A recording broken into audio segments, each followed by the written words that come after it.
مولوی جی میں نے کہا کیا ہوا؟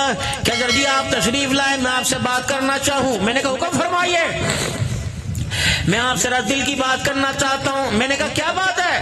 آپ نے فرمایا کہ حضرت جی پریشان ہوں، کاروبار چل نہیں رہا، بھیرے سے باہر جا کے بھی دیکھ لیا، پھر پلٹ کے لوٹ پیٹ کے پھر میں بھیرے میں واپس آیا، بچوں کا کاروبار نہیں چلتا، میں خود دکان پہ بیٹھنا چھوڑ دیا، بچے بیٹھ رہے پھر نہیں چل رہا، ساتھ والے کا کام چل رہا، سامنے والے کا کام چل رہا، میرا نہیں چل رہا، کیا بات ہے؟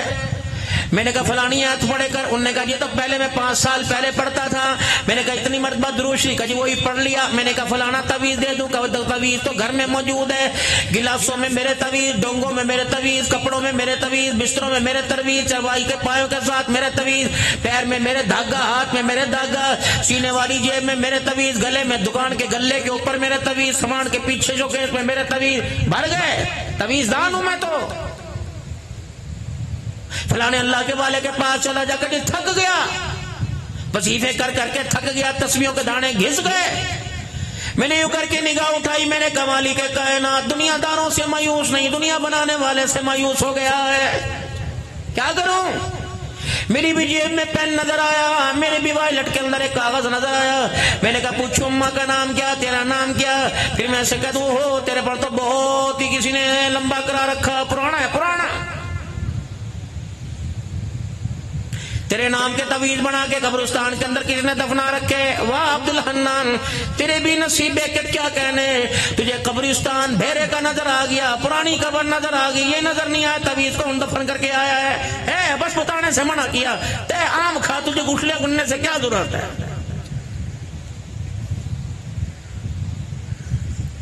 تعویذ دوا کے درجے میں ہے، ہم انکاری نہیں، کبھی ہماری دکان تک بند کر دو، ہم بھی دے میں تعویذ، لیکن دوائی کے درجے میں، جس طرح دوائی کھانا سنت ہے اسی درجے میں تعویذ ہے میرے۔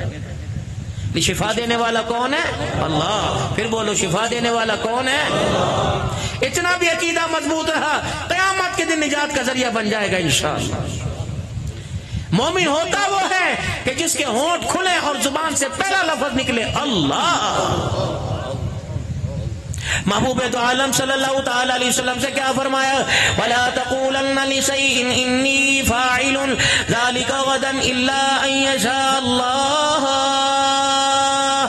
محبوبہ ہم تو آپ کے ہونٹوں کے اوپر اپنے نام کی ڈالیاں اور پھولوں کی مہک دیکھتے تھے، آج کیا ہوا ہمارا نام آپ کی زبان پہ آیا نہیں، آپ نے کہہ دیا کل آ جانا، ہم درمیان میں کہیں آئے نہیں، تو پھر کل جانے، یہ جانے یا آپ جانے؟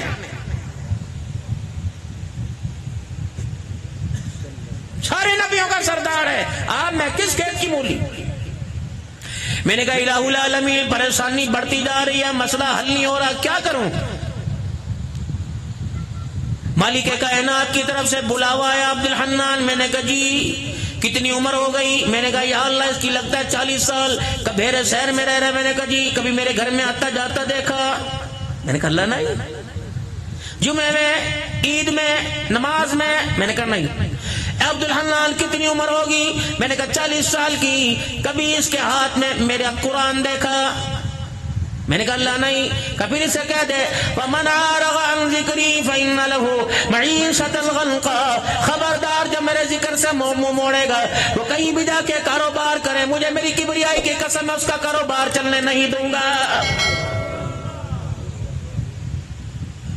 من عمل صالحا من ذکر او انثى وهو مؤمن فلنحيينه حیاتا طیبہ، جو نیک عمل کرے گا، 5 وقت کی نماز پڑھے گا، ذکر اذکار کی پابندی کرے گا، قرآن پاک کی تلاوت کرے گا، مرد ہو یا عورت ہو، ایمان والا ہو، فرمایا میں اس کی زندگی کو پھولوں کے رنگوں سے نہ بھر دوں، گلاب کے پھول کی خوشبو سے نہ بھر دوں، مجھے اپنا خدا کہنا چھوڑ دینا۔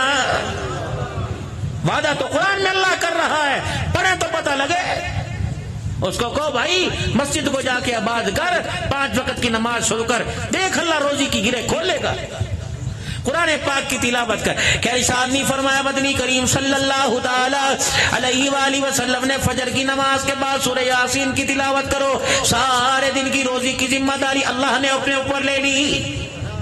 کہ یوں نہیں فرمایا مغرب کی نماز کے بعد جو سورہ واقعہ کی تلاوت کرے گا، موت دروازے پہ امڑ کے آوے گی، زندگی کے اندر دروازے پہ فاقہ نہیں آئے گا۔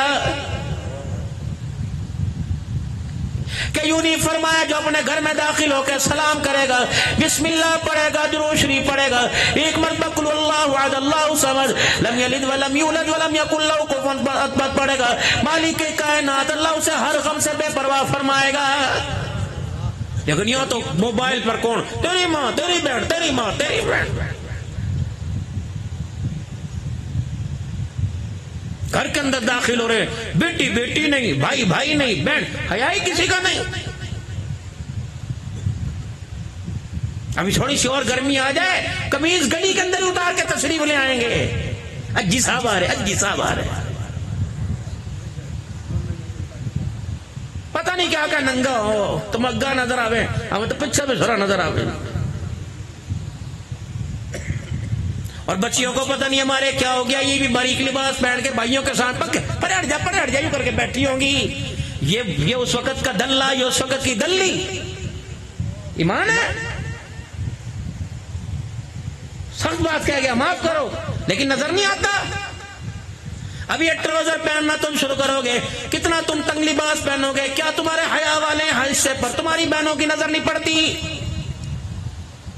کیا تم نے اپنی بہن کو کہا اے میری بہن جو اتنا باریک لباس پہنتی ہے، میں تیرا بھائی ہوں، تیرا یار کوئی نہیں، تیرے حیا والے حصے ان آنکھوں سے مجھے نظر آتے ہیں، زنا یہ؟ جاؤ جا کے گھر کے اندر ہاتھ جوڑ کر اللہ کا واسطہ دے کر اپنے گھروں کے اندر ہاتھ جوڑو کا خدا کے واسطے ہے، اللہ کے واسطے تیری مرضی، اپنے کمرے میں ننگے سر بیٹھ جیسے مرضی، لیکن باورچی خانے میں جب بڑے کرے گھسے کرے تو سینہ اور سر کے بال چھپا کے اللہ کے ذکر سے روٹی پکایا کر، آٹا گوندے کر، تجھے پتا نہیں اللہ اکبر بے حیائی سے روٹی پکاوے گی، کھانے والا ناچ گانے والا بنے گا۔ اگر حیا کا دامن اور پردے کے ساتھ خدا پاک کے ذکر کے ساتھ تیرا ہاتھ آٹے میں لگا، سالن میں لگا، چمچی میں ڈوئی میں لگا، رب اکبر کی قسم ہے اللہ کھانے والے کو رات کی نمازوں کا تہجد گزار بنائے گا۔ جنس کے ہاتھوں سے آپ نے کھایا، خدا کی قسم اٹھا کے بار بار یوں قسم اٹھا رہا کہ جب بھی وہ ڈوئی کو چمچے کو ہاتھ لگایا کرتی تھی، اگر سالن دوبارہ دیا کرتی تو کہا بسم اللہ بسم اللہ بسم اللہ۔ اور آج ماں کو اماں سالن دیے، اماں کیا کہے سور باندھ رکھا پیٹ میں تم نے، کتنی کھاوے گا، پکا پکا کے تھک گئی، میرے سے نہیں پکائی جانتی، اگر اپنے باپ کو کہ نوکرانی لا کر۔ اس ماں سے کو ذمہ داری سوال اپنی نسل کی۔ وہ بڑے ہمارے کہتے نا کر مزدوری کھا چوری، کر موجڑے تو کھا کھوسڑے۔ تجھے بیڈ پر بیٹھنے کی جو عادت پڑی ہے نا، یہ آنے والی بہووں سے تجھے موجڑے پڑواوے گی نہیں خدمت۔